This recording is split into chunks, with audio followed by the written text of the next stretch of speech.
Hello guys, Nardino TV here and we are back with another video. Alam niyo guys, dito sa Buhay Canada Vlogging, no? Meron akong isang idol dito sa British Columbia, no? And kahit nung ako ay nandun pa sa Philippines guys, pinapanood ko na to. And yan guys, si Henry Morato. So kung kayo nangangarap din kayong pumunta dito sa Canada or nandito kayo sa BC, for sure, narinig nyo na yung pangalan na yan or dumaan na to sa feed nyo, no? Kasi ano siya guys, isa siya sa mga vlogger na nagsishare nung buhay niya dito sa Canada, yung mga experiences niya dito sa Canada, whether good and bad. So kung kayo nangangarap kayong pumunta dito, marami kayong matututunan sa channel niya.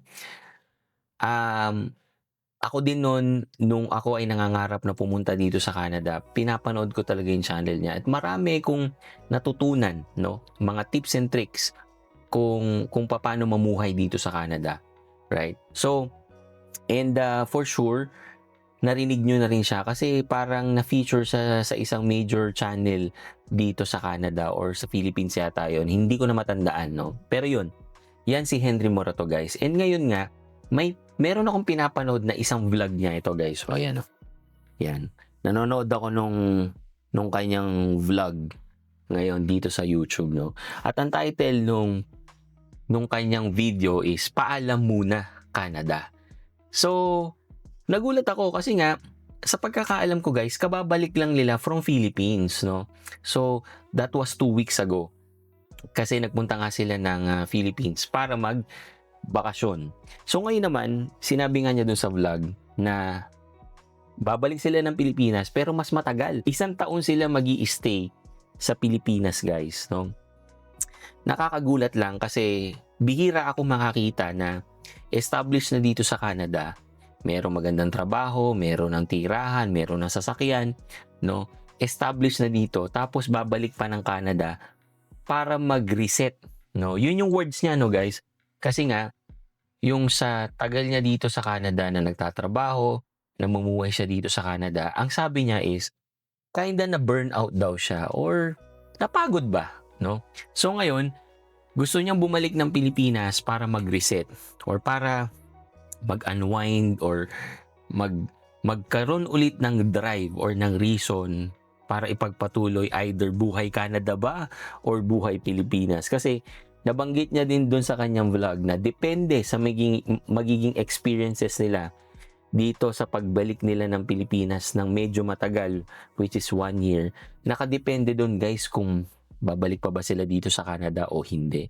Well, hindi naman yon magiging mahirap sa kanya guys kasi citizen naman sila dito sa Canada, no? So anytime pwede silang bumalik ng Pilipinas. Pero yun nga, nakakagulat lang, no, na kasi hindi normal or hindi usual na meron tayo nakikita na bumabalik ng Pilipinas.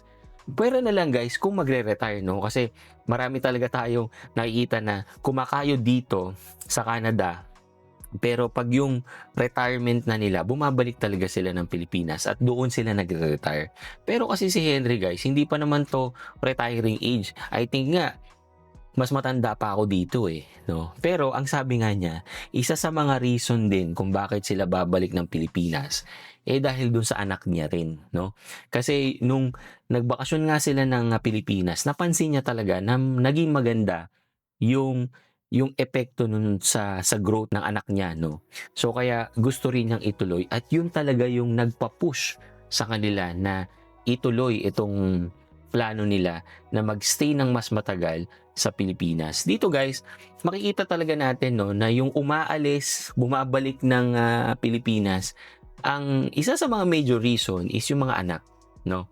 Kasi po, kami din guys, the major reason din kung ba't kami nandito sa Canada, nabanggit ko na rin to sa aking mga past na mga vlogs, no, na ang reason talaga namin kung ba't kami nandito, dahil din sa mga anak namin guys. Siguro, ang pagkakaiba lang namin ni Henry is that, yung mga anak ko kasi, pwera lang doon sa bunso, naka-experience talaga na mag-aral sa Pilipinas. Yung kay Henry yata, first time na mag-aaral sa Pilipinas, no? And ako guys, hindi ko sinasabing pangit ang sistema ng pag-aaral sa Pilipinas. Hindi po guys, kasi nagaling din ako doon Doon ako nag-aral, no? Pati yung wife ko, yung family ko, doon din nag-aral guys. Pero, para sa amin ni Mrs., no? nakikita namin na maganda na yung sa Pilipinas pero meron pang igaganda. Kaya nga kami nandito sa Canada guys no? Kasi nakikita namin at naniniwala kami na yung magiging future ng mga anak namin dito mas maganda. Mas marami silang mga options, mas marami silang mga pwedeng gawin, hindi lang sa pag-aaral, no? So, yung exposure nila dito para sa amin again is mas maganda compare nung nandun kami sa Pilipinas, no? Pero para naman kay Henry, iba no? Kasi yung naging experience nung anak niya or nila nung pagbalik nila ng Pilipinas, maganda naman, no? And naniniwala sila na mas makakabuti yon sa growth ng kanilang anak. Which is totally fine. Kasi guys, kahit ako, no, nakikita ko na mas magiging maganda yung buhay ng mga anak ko or nung family ko sa Pilipinas. Of course, hindi na ako pupunta dito sa Canada or pabalik din talaga ako sa Pilipinas or kung saan man ako galing. Kung talagang nakikita ko na doon sila mas mag-grow. Kasi tayong mga magulang guys, we're done no?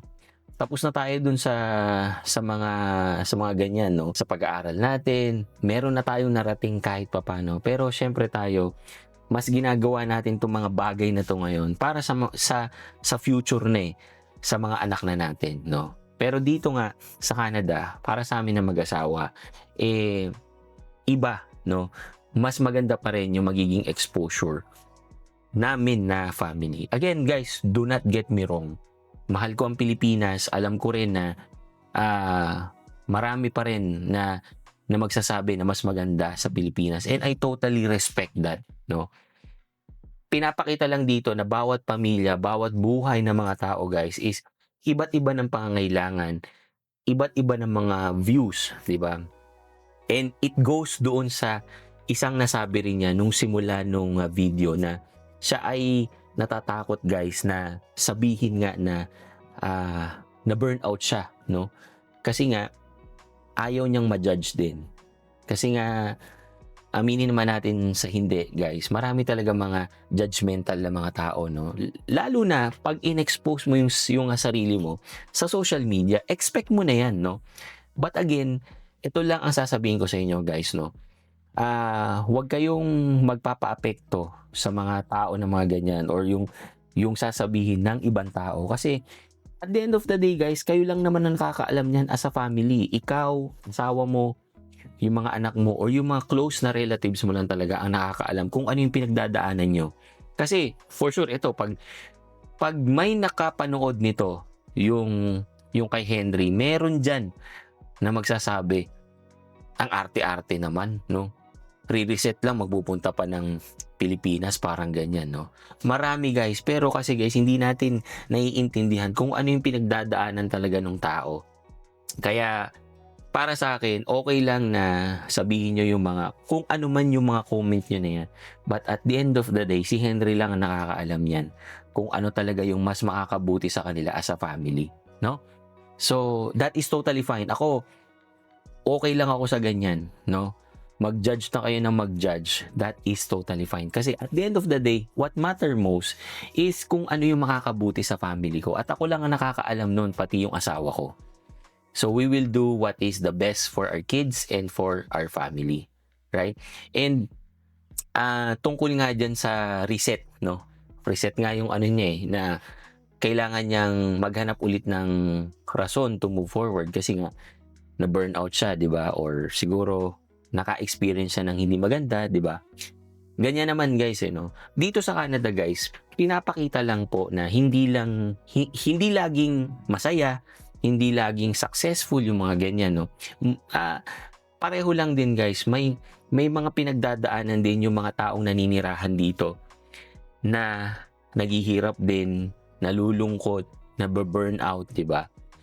Nakadepende lang talaga kung saan ka humuhugot. Kasi ako guys, kung ako ang tatanong ninyo kung ano yung reset ko, yung reset button ko nasa misis ko at saka nasa mga anak ko, no? Sa akin, it doesn't matter kung saang lugar. As long as kasama ko yung mga anak ko, kasama ko yung asawa ko, I know na may paghuhugutan ako ng lakas sa mga laban pa ng buhay, yung ganyan, 'di ba? Kasi whether Canada yan or Philippines, for sure, meron kang ma-encounter ng mga challenges dyan. meron kang ma-encounter na hindi mo magugustuhan, no? Pero kasi para sa akin, as long as kasama ko yung family ko, kasama ko yung talagang pinaguhugutan ko ng lakas, I am totally fine. I know na yes, malulungkot ako pero magkakaroon ako ng reason to stand up again and move forward. Right? Dito natin makikita guys na iba't iba yung pinagdadaanan ng mga family, whether dito sa Canada or sa Philippines. But the most important thing is you have the urge, no, na bumangon at mag-move forward. Magkakaiba nga lang tayo ng process kung paano natin gagawin. Si Henry, para sa kanya, ang reset is pumunta ng Pilipinas, 'di ba? At baka doon nila makita yung reason ulit to move forward, no, and to recharge. Pero meron din naman na katulad ko guys na it doesn't matter, Philippines, Canada, as long as kasama ko yung mga anak ko at yung asawa ko, for sure makakahanap ako ng reason para mag-recharge and para magsimula ulit, di ba? Ayun guys, no, na-share ko lang kasi syempre ako nakakalungkot lang din kasi mababawasan tayo ng quality na mga nagva-vlog dito sa Canada, no, na maipakita pa kung gaano kaganda yung buhay Canada rito. Pero ayan nga, 'di ba? So ang aabangan na natin ngayon sa mga susunod na mga vlogs ni Henry is baka yung buhay Pilipinas naman, 'di ba? Which is another good thing. Baka kasi merong ibang perspective naman, no? Yung sa buhay Pinas naman niya, right? Pero yun nga. Again, Henry, kung mapapanood mo to, good luck, no? Good luck sa inyong plano and all the best, no? So kung ikaw man magi-stay sa Pilipinas o ikaw ay babalik dito sa BC, win-win pa rin yan, no? As long as kasama mo yung family mo, kasama mo yung anak mo, yung wife mo, at you are surrounded of people na totoong nagmamahal sa inyo, that is totally fine. Okay? So yun lang guys. Thank you for watching. Happy weekend and see you on my next video. Peace guys.